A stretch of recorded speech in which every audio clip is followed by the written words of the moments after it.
And what is up? Welcome, man. It is GC Live. I'm Wes Mitchell. He is Chris Clark. Friday episode of the show. Beautiful day in the capital city. I got to say, man, it looks outstanding out the window right now. Hope everybody is doing well out there, and glad to be back on the air or on the podcast, wherever you listen and or watch. We do appreciate it.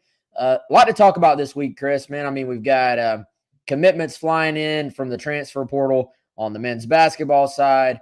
A commitment on the football side. I thought this would be a good day just to sort of recap all that, give some thoughts on some of those guys, and talk a little bit about maybe what is next as far as recruiting and what's going on with that heading into through May and into June. Certainly on the football side, we'll be busy.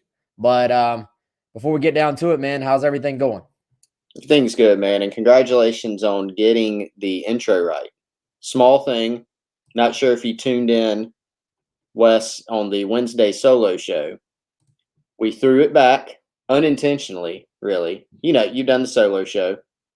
There's a lot to consider. There's a lot going on.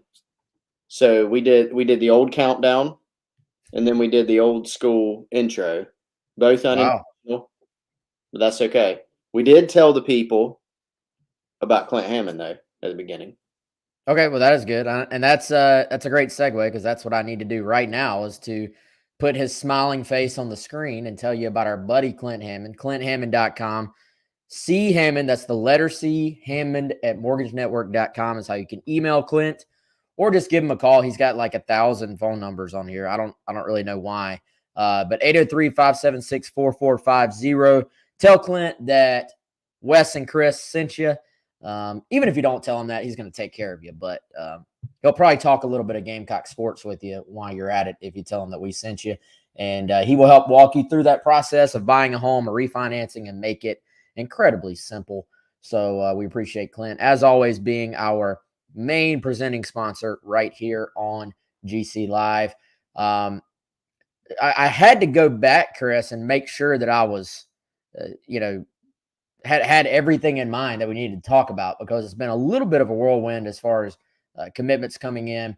And let's kind of go in order with, I think we had already talked about Hayden Brown from the Citadel on Monday, but really since the Monday show, there's been a lot going on.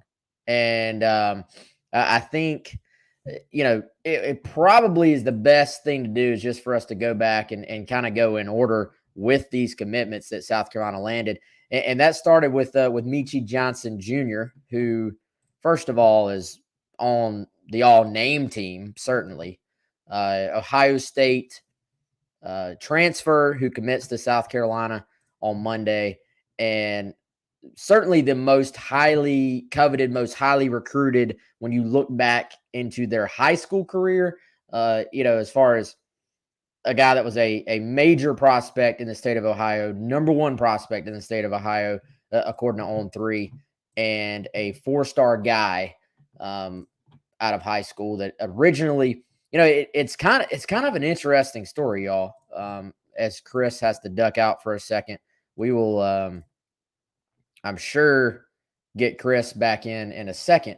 But so with Meechie, I think it's kind of obviously the guy has talent, and obviously he is someone that, was extremely highly recruited and just had kind of one of those starts to his career where it was one thing after another.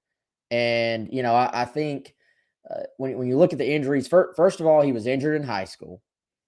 Then he enrolled early at Ohio State. So he was a freshman playing, he was a freshman, but he wasn't really a freshman yet. He should have been a high school senior. By the way, are you back on, Chris?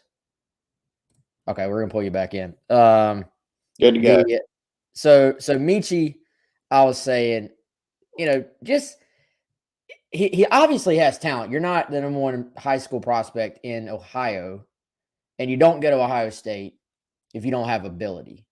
And I think with him, you look at the injuries, the injury in high school, then you look at his second year at Ohio State.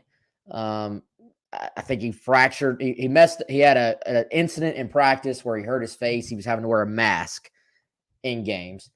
Then I was reading reports he sprained his ankle, and he just never really got going at Ohio State. So I think you're talking about a guy that comes into South Carolina. I get the impression he's going to be plugged right in. He's probably going to have every opportunity to go play, to get his feel back, to be a guy, to be in some ways be one of the guys at South Carolina. And sometimes a change of scenery is valuable. Like I don't want to just hype this guy up completely without ever having seen him play in person, but I do think you can look at it and see why South Carolina was intrigued to bring in someone like Michi Johnson. Yeah, I mean, that's a great starting point because, I mean, we talk about this a lot. In football, we love to write off a guy, if he hasn't made the impact that maybe we think he should. And sometimes that's game one for people. Sometimes that's year one. Sometimes it's year two. But as we've seen, there's examples of this from every sport, right? And yes, we'll recognize there are people that don't ultimately live up to their ranking. There's no doubt. But it does take guys a while, and especially what you just laid out, the injury situation, certainly, precludes a guy with this talent level from being able to reach that potential. We haven't really seen. I mean, this guy was in the 2020 class. We look at his On3 ranking. I mean, the On3 consensus has him as a 92.5 rating as a 4-star, 91 national, and number one in the state of Ohio for the 2020 class. So that's a player that was highly ranked and recruited, talented, and he's still a relatively young player, 2022, and he's got that injury history. So when you look at him, or have the stats been there? No, but it is a guy with ability. We know that, and he's, like you said, I'd echo you. Every opportunity Michi Johnson's going to have to come in, get the ball, and get the ball a lot. Definitely. And, I think you look, we're starting to see this roster come together. South Carolina now has 3 transfers. And I think we knew they were going to have to go heavy transfer portal route because of the guys that they lost from last year. Essentially, every single starter off of last year's team is either out of eligibility when it comes to Reese, and then of course in the portal in terms of every single other guy. So we knew at this late stage of high school recruiting and just the way things are going in college athletics all the way around that the portal was going to have to be a major part of what South Carolina does.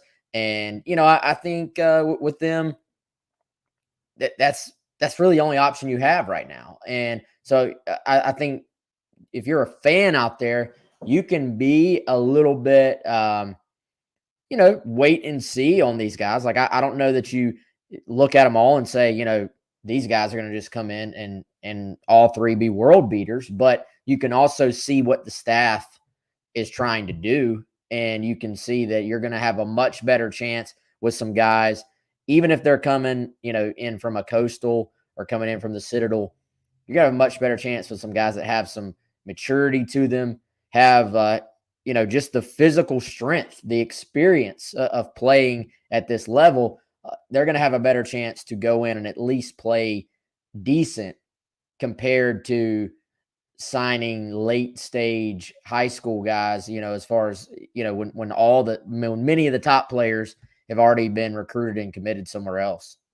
Well, and for a good example of how the portal has changed things, I mean, look back to the last coach and the last changeover situation with Frank Martin. You go back then, 2012, 2013 season, Frank Martin inherits a South Carolina team that was not doing well. That's why there was a coaching change. From a roster standpoint, it was pretty lean, right? And there were some defections when you think about recruiting, when you think about the roster. Certainly, there have been defections now to the extreme from Frank Martin's last South Carolina team. Now, guys could transfer in basketball then, but you didn't have the advent of the free transfer that we have right now. And so that has made it a lot more prevalent, and that does make it that doesn't make it easy, but it does give you an additional resource in being able to go out and, like you said, build, especially when you're trying to rebuild. You can rebuild fairly quickly in terms of getting experience and even talent on your roster. And so Frank Martin's first team, they struggled. They're 14-18. They're 4-14 in the conference and finished 12th in the SEC. We talked about this the other day, Wes. Those were lean times. Those were not good basketball teams because Frank Martin then was having to rely on what's on the roster. Let's piecemeal that together. Let's bring in some prospects and try to develop them early. And you had to go recruit your way out of it from the JUCO or the high school ranks. Now you've got that, but you've also got the portal. And so look at Lamont Paris's last team at Chattanooga. He built that with transfers, and that was after being there for a time. We knew that was going to be the strategy with him coming in as a new coach. So, yeah, it's not like they're landing, here's 4 guys that have all transferred from, Kentucky and Kansas, all these different places. You do have to be resourceful because now transfers are looking to move up or they're looking to move over from one Power 5 school to the other. It's a lot more prevalent. So next in line, just from a timeline standpoint, would have been Nate Adkins. But let's, because we're on basketball, let's stick with basketball, and then we'll circle back to Nate. And, I think a very, very intriguing pickup in Abrima Deba, who is the Coastal Carolina transfer, a point guard, 6'6", 205 pounds, more of a guy, I think, Chris, who he is a point guard. And I actually talked to him today, and we've got a story coming up fairly soon. And I asked him that very thing, like, are you a true point guard or what? Like, I know you obviously seem to have some position versatility because of your height. And he said, he is much more comfortable playing the point guard position. Like, that's what he feels like he is. He's an excellent passer. He is a distributor of the basketball. Man, I mean, look at this. He led the entire Sun Belt Conference with in assists per game, and of course led his team in total assists with 173 assists last season. So this is a guy who's going to spread the basketball around, use his size to create good passing angles. And, I think is just an intriguing pickup. Not you go back. He's from Sweden, but then played high school ball in New Jersey at St. Benedict's and at St. Benedict's Prep. So I look and you only have 1 year left. I think that is the concern, with a couple of these guys it is kind of a stopgap situation, to be completely honest. But I think talking to him, man, very mature kid, confident, excited about being at South Carolina, and just was extremely complimentary. I mean, you would expect there, a guy to be complimentary of the staff he just committed to, but was incredibly complimentary of Lamont Paris and staff, not just based on the basketball side, but on the genuineness that he felt when he visited South Carolina. So another intriguing pickup for the Gamecocks. Yeah, and Rhett Corley makes a great point on YouTube. A pretty good foul shooter. I think he was 80% last year. And looking at the stat line, pretty well rounded. He can rebound. You laid out how he can distribute the basketball, and he can score. I mean, that's you look around this roster as it's currently composed, and probably the biggest question I would come away with, Wes, is kind of where's the scoring going to come from? Because it's not like you return a lot of proven commodities. You've got some guys that can score. You look at Meechie Johnson, like he's a guy that has, from an ability standpoint, can score the ball. We haven't seen it yet. They don't have a lot of proven guys in that regard. So Deba's probably a guy that, you're going to need to score more, but you're also going to need a distributor. And so that's a key position. He's a really intriguing talent, being a 6'6" point guard. So really looking forward to seeing what he can do. Pretty versatile player, it seems. Had a question about Kuznard. I haven't seen where he's picked a school yet. I think it would be out there if he had. I know he was taking some visits and it had gotten really a lot of interest. So I would imagine you're going to see something fairly soon from him because these guys are probably going to want to get to the campus of their next school and go ahead and move in and enroll in June, I would think, in a lot of cases. But no, I have not seen anything yet where Jermaine has committed to a new school. Jamie Henson on Facebook asking about Malachi Smith. Of course, that was the other intriguing news from earlier this week was that Malachi Smith, who is currently still, I believe, Chris, officially still entered into the NBA draft, but it's a completely different situation now with the draft than it once was. As long as you don't hire an agent, there are possibilities for you to come back to college. And even we were talking about this the other day, Chris. If you don't get drafted, you can come back. Is that right? Yeah, that's right. And I was going to pull up the exact language for our listeners of what it says. There was a lot of conversation about this in 2018 and 2019. A lot of times you would see guys that go to the NBA combine, and that was this kind of mesh point for that. But let me see if I can find the exact language on that real quick as my ring light falls for some reason. We're really having a lot of difficulties here at the Clark office today, Wes. Chris, are you all right over there, man? I Well, feel like yeah, let's give a little inside baseball to people. So the reason I went off the screen earlier today is because I heard some yelling and I heard what sounded like a gushing of water. We've got some work going on in our house. And apparently, and this is the second time this has happened when I've been on either a Zoom call or a live show, a pipe was burst in our house. So we had to go and instruct people of where to turn the water off. So that was a lot of fun. And earlier, Chris was having issues with his ring light. Now it's falling on me. So yeah. So it's been a day. Maybe you need to do your own solo show today. I'm just getting no, I do not like doing solo shows, I'll admit. But I've given up on the ring light thing. I'm just like I'm when it's light outside, when it's bright, I'm just using the natural light popping in. Now when it's raining and stuff, then it's an issue. But anyway, we're gonna get through it. We're gonna be good. We're gonna be fine. We're talking Malachi Smith, and dude, he's the one that I look at, and it seems like other Gamecock fans are looking at as well, and they've been daring to dream. Right? It's like this dude would be an instant impact player for South Carolina in terms of all the things we're talking about, scoring the basketball and all around. I think the guy could be a borderline superstar, and I think it's kind of two-sided where you have the obvious in terms of Lamont Paris, and he knows the scheme clearly. He knows what they do on offense, on defense. The entire staff is here, so it would certainly make sense. The other hand is this guy is such a good player that it's probably going to be the biggest competition among any of the other guys South Carolina has gone for in the transfer portal. But I can certainly see why Gamecock fans are looking at him and saying, that's the guy that makes sense. That's the guy that I want to put the cherry on top of this transfer class. Yeah, I mean, the ties there are obvious with him having, Lamont Paris and multiple assistants here that he's familiar with, had success there. He's a really good player. All those things add up to him being, okay, this makes sense. He's almost like the Spencer Rattler, when football, because people looked around and during the season, even before Spencer Rattler was in the portal, they're going, okay, what's going on here? Spencer Rattler's in the portal. Shane Beamer's at South Carolina. People are going, South Carolina needs a quarterback. Shane Beamer. Let's make this happen, right? The competition, like you said, Wes, we've heard that there's some big time schools that have reached out to Malachi Smith.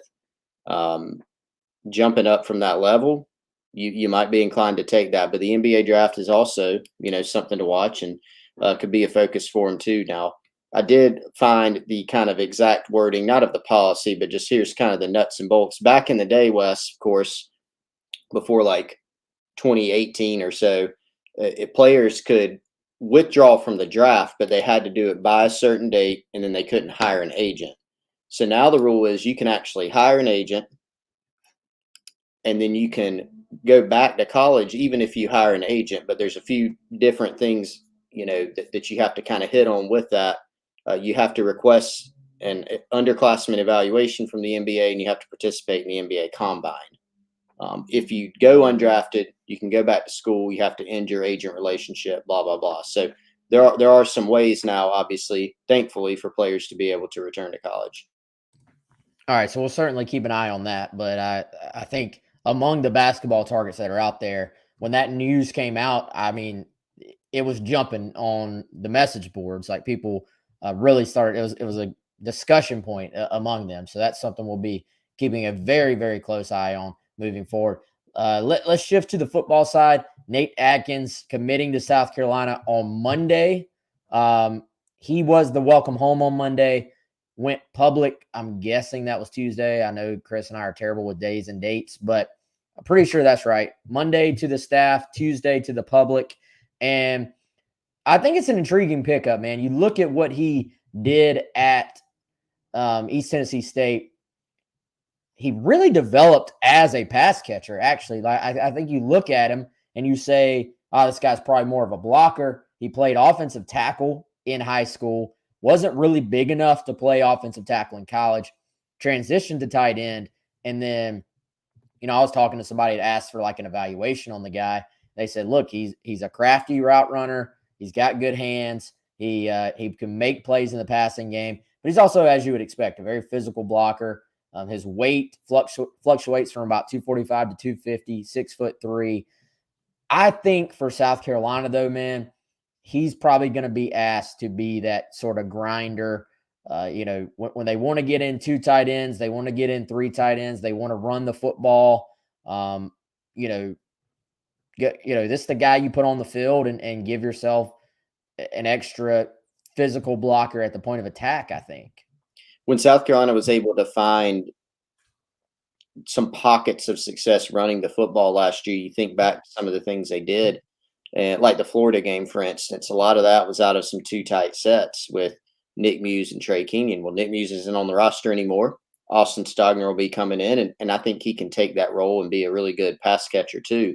But we do know that in this offense, there are 3 tight end packages. They have stuff where they have a fullback, which we've seen Trey Jones do some of that. Adkins at his size seems like a guy that maybe you can slot him there too, Wes, just for a little bit of a different look. But yeah, developed as a pass catcher, smart kid, sharp kid, knows football, knows the game.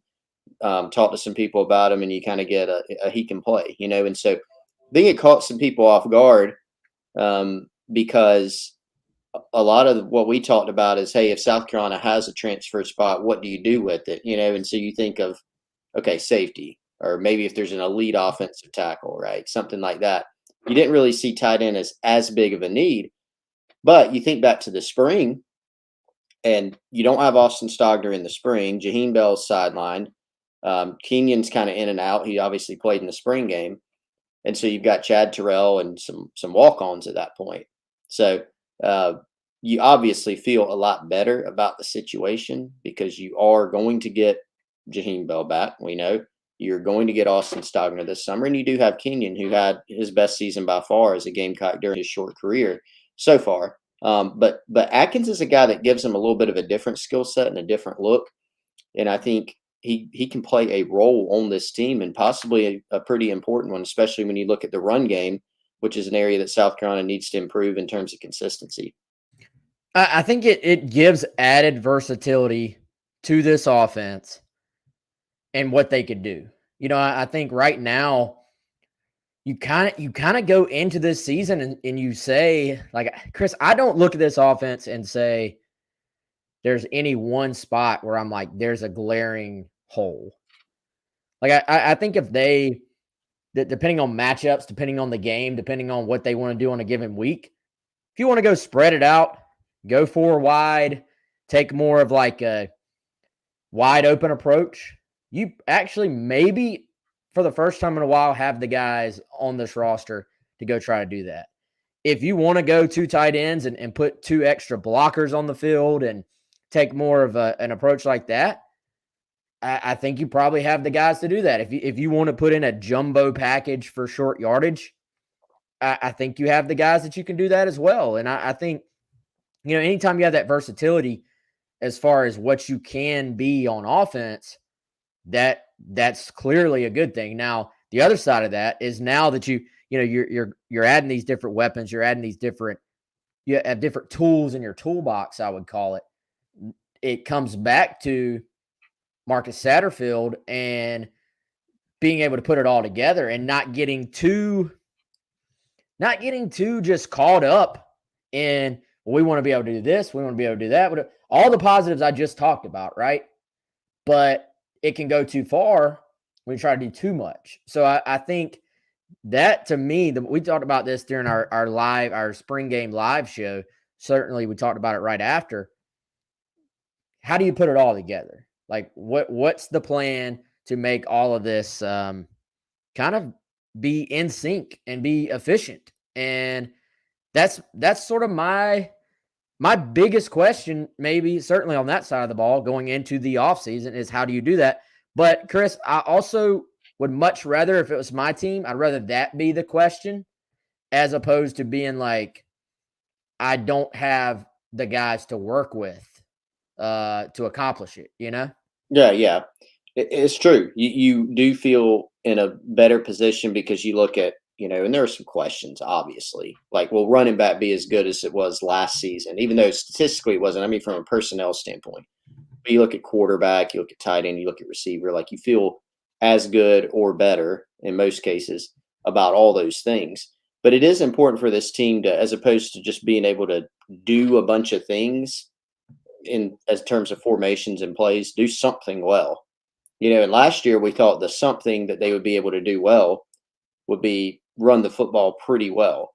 And for much of the year, that was not the case. So I think this team's positioned itself where if those things click, they can do more than one thing well, potentially, right? But it is still a question mark. It is still very much prove it mode because they have to go out there and do it. But from just a personnel and a pieces standpoint, I think there's more reason for optimism offensively than there was going into last year. And you got to remember, we went into last year with a lot of questions, Wes, but it was still fairly shocking or surprising, some of the struggles, the types of struggles, and how extreme they were for this team. No, definitely. And offense became it was just, it was mind numbing talking about the offense every single week. I think last year, y'all remember that all the shows, and then it extended not just our show. If you're doing other shows, and all anybody talked about for the most part, what was the offense. And I don't know, y'all. I just feel like in year two, it's in a much better. There's a much higher upside for this offense this year than there was going into last year. Now, whether or not they can get close to it and reach it is that's why you play the games, and we'll all find out together on that. So, moving forward, though, Chris, I think worth pointing out, and by the way, be on the lookout. Kendall Smith and I have a little recruiting rundown video feature coming up. That'll be out, I believe, tomorrow morning. But Chris, right now, spring evaluation period. I actually asked Beamer about this when I was in Spartanburg County for that Gamecock Club welcome home meeting.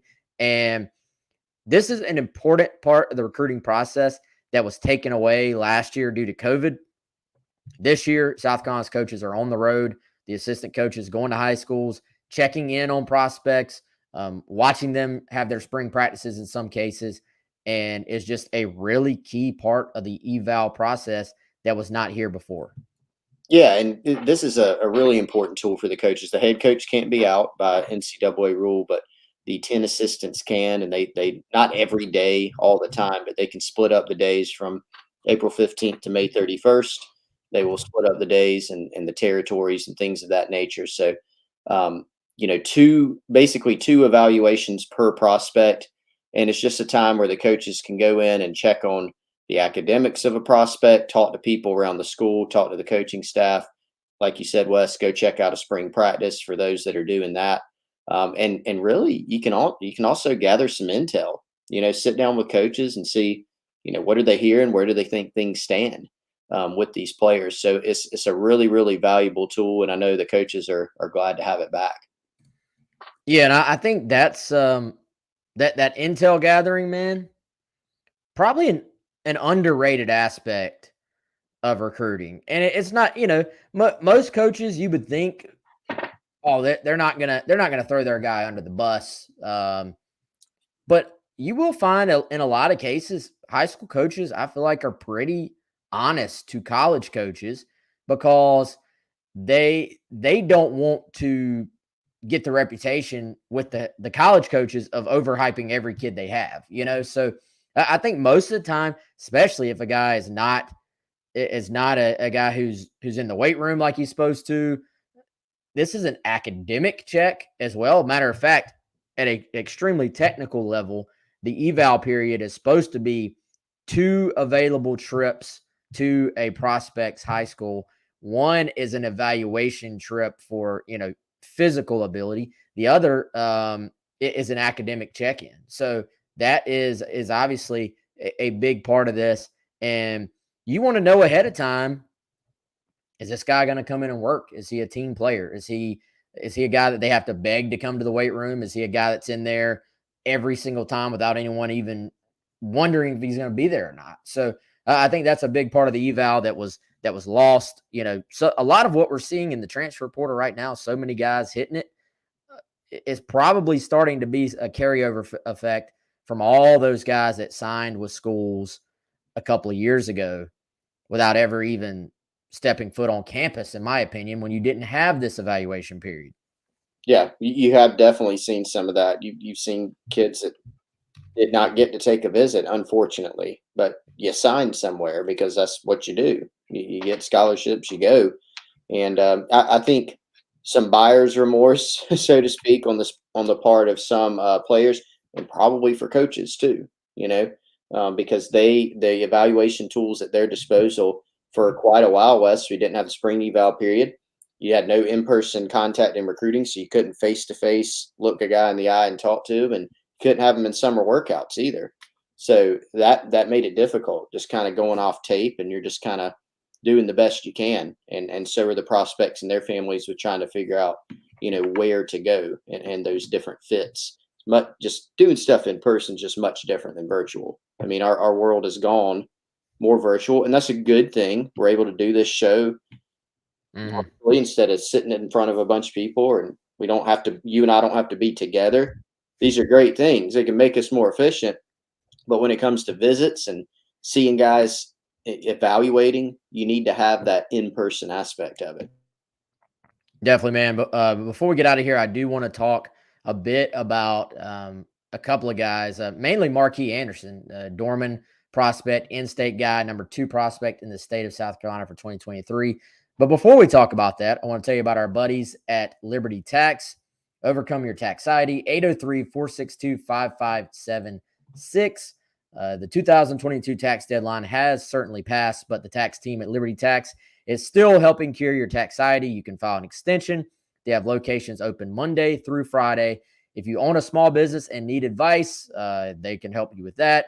Bookkeeping and payroll services for LLCs, S Corps, and C Corps. If you owe money to the IRS, hope that is not you, but you can meet with a local professional to represent you in settling your debt, and not one of those late night 800 numbers. You can do it with a local. Hit up the new Columbia location, 551 St. Andrews Road. That is by the Harbor Freight. We certainly appreciate Larry and the tax team at Liberty Tax supporting Gamecock Central and supporting GC Live. Chris, Marquee Anderson, a guy, South Carolina. I was looking back. I had actually forgotten.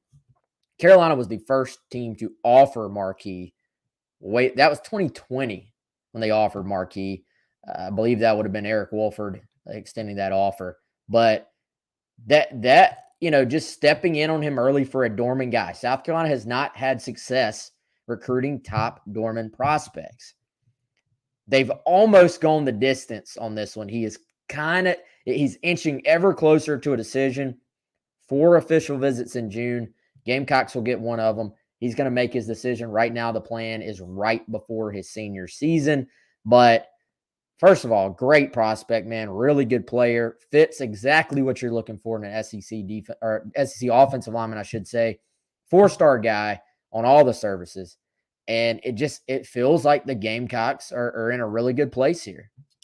Yeah, it does, and it is kind of almost jarring when you're talking about Carolina being in such good position with a dormant player, because you think of, some of the guys that have not gone to South Carolina from there. I mean, on the offensive line front, the one I think of a lot is Brandon Thomas, who went to Clemson, and being in the upstate and some Clemson ties there at Norman, and it just hasn't broken South Carolina's way. But Marquee Anderson, a little bit different from that, and I think has liked the Gamecocks for a while. The old staff did get in early, and the new staff with Shane Beamer, with Greg Adkins, the rest of the staff, they've done a really nice job with them. Marquee's been on campus.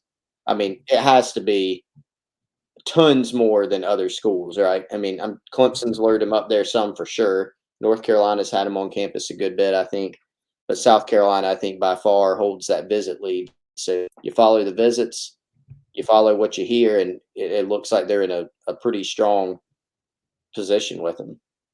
Yep. And, I was going back and listening to the interview I got with them earlier this week. And again, I'm breaking my own rule. You can't really read completely into what prospects say about schools. I'm not so sure that North Carolina isn't number 2 on the list. Now, again, he has not put out a public order. He's not named a favorite. I'm going by what we hear. I'm going by vibes, stuff like that. So, don't confuse the two. But I think South Carolina is 1. And then it's North Carolina and Clemson next. But I don't know, just the way he talked about North Carolina, really likes their O-line coach, and really likes their O-line coach's pedigree coming in from the NFL. Bicknell, I think his name, Jack Bicknell Jr. is the UNC O-line coach, who's done a good job there and has gotten, Marquise visited there several times. Not as much as South Carolina, but and then LSU is kind of just the dark horse in this thing. He's never visited there, but does plan to take an official visit. So we'll see what happens there. But you can kind of see there's a pretty local flair to his other 3 schools as far as who's heavily involved. So LSU, probably a tough get for them to get him, but we will certainly see. I'm trying to think, who else do we want to talk about, man, real quick. We're getting closer, still not right on, still a little over a week away, but Zabari Sandy, he went public with the top 5, I guess, on social this past week. But I went back and looked. I was like, wait a second, we already know this top 5. He had given Gamecock Central his top 5 in the last interview we had done, and we'll make his announcement on Mother's Day, which is May 8th, so a week from Sunday. And it appears the Gamecocks are in pretty good shape there. It does. A player that they've been on for a while. They're in on some talented defensive back prospects, but he's certainly one of them, from an area that they've prioritized as well. South Carolina looks to be in a good spot here, Wes. So, chance to get a guy in the boat at a position of need, because look, they did bring in from a pretty numbers heavy DB class. And they'll be split. I think those guys will be split between some different spots with safety, nickel, and corner, but they'll need to continue replenishing that. This year's class, for instance, isn't going to solve the long-term depth issue like at safety. So DB is still important. We get that question a lot, like, what's the priority positions for 23? It's still all of them. I don't think this is where you go, well, they're completely set here. They're completely set here. I still tend to think that DB is going to be a pretty important spot going forward, even though they did sign a quality class there in the 22 group. Yeah, I'm with you, man. I don't think certainly that it's going to be the same number required this year, but you just want to keep stacking quality. And, you can be maybe a little bit more selective on guys because you're taking a smaller number, but you definitely do want to keep getting guys. And, now I think it kind of shifts that a lot of those guys, I think, are a little bit more safety oriented, potentially safety nickel. now I think you're like everybody's looking for. You want to start to maybe these next couple classes find that next lockdown corner, because I think you feel good. You feel good. You feel great maybe about Cam Smith and Darius Rush and Marcellus Dial as sort of being your three main guys for now for this season.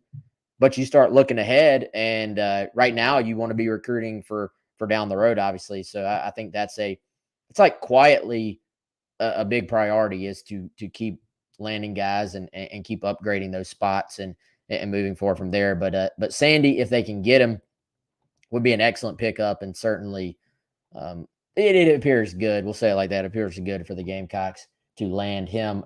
Got a question earlier that we missed, but is relevant to what we're talking about right now before we get out of here. Noah, if you're still on here, appreciate you being patient. You may not be, but he said, do you think the football commitments will start to flow a little easier now after the first one? Well, the first one is still not out there, still not public for 2023, obviously. But I do think the answer is yes, Chris. And I think you start to look next month. You know, obviously, if they get Sandy on the 8th, that would kick it off publicly, or somebody else could step up and do it first. Or if it starts to roll into June, there are going to be so many top prospects on campus for June.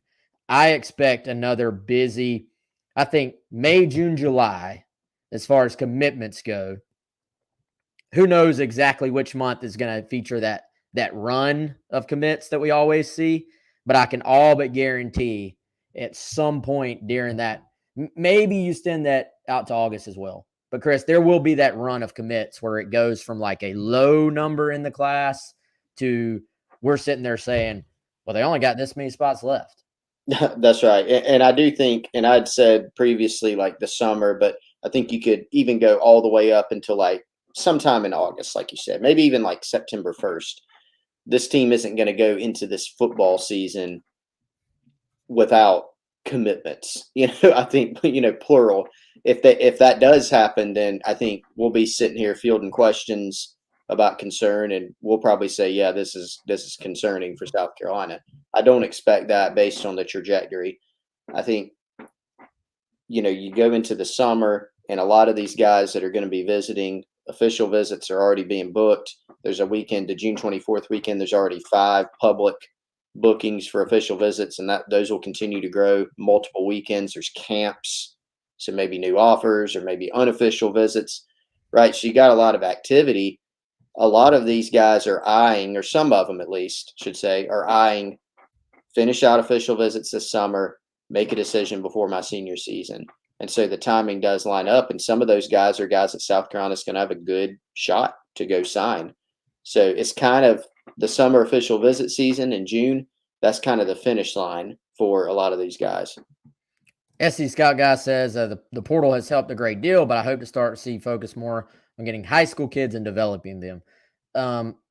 Chris, when all this sort of started, I thought South Carolina would sign a big portal class last year. Maybe that number starts to go down a bit this year. And we're seeing, actually, from a national standpoint, more portal recruiting than maybe, certainly I will say maybe I anticipated from a big picture standpoint. But I also think you kind of look at it, man, and for South Carolina, I agree with Scout Guy's point, his premise. I agree 100%.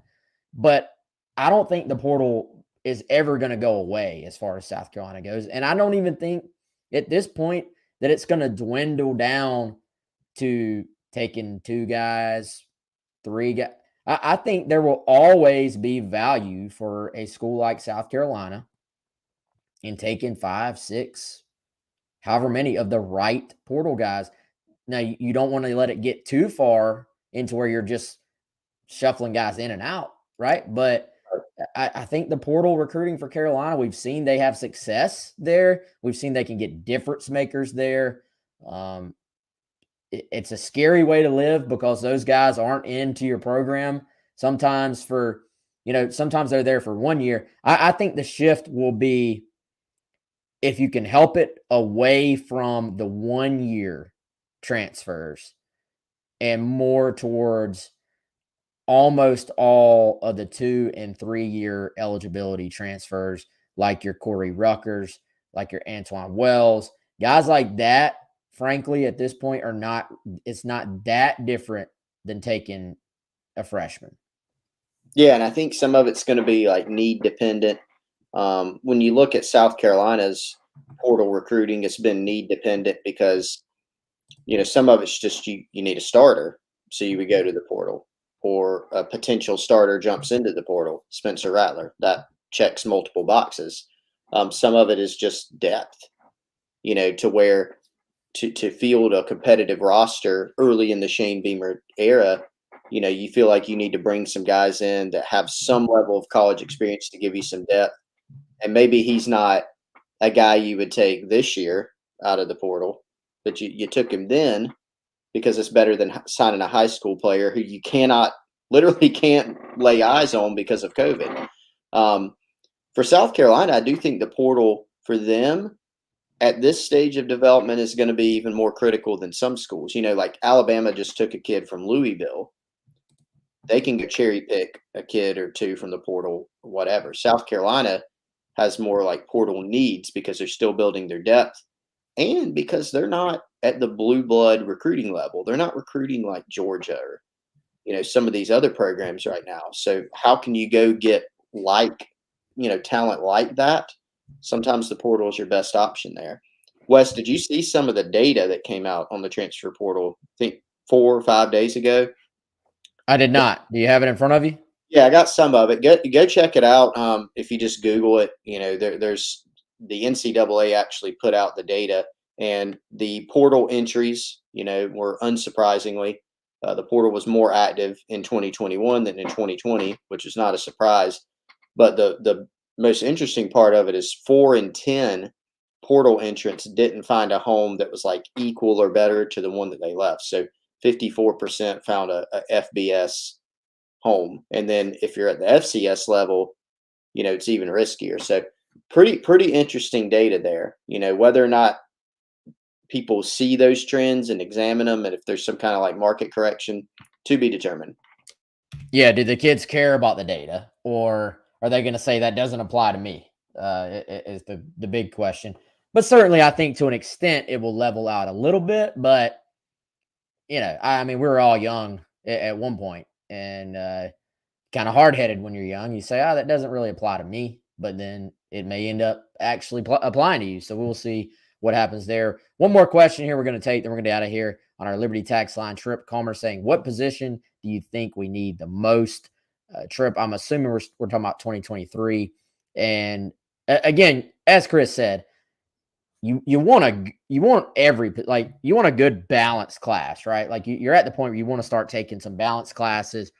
I don't know if there's a position that has the biggest need from, like you got to stuff the numbers, so to speak. I'll say this though, and I haven't really thought about it, but going off the top of my head, I think the biggest need for South Carolina in 2023 from a quality standpoint is the edge spot, is defensive end, edge, pass rush, however you want to call it. And I would almost say by far the biggest need if you look at the roster. Like I think you probably look portal again there too. You obviously want to add Montague Rames, maybe the most important target in the entire class for South Carolina.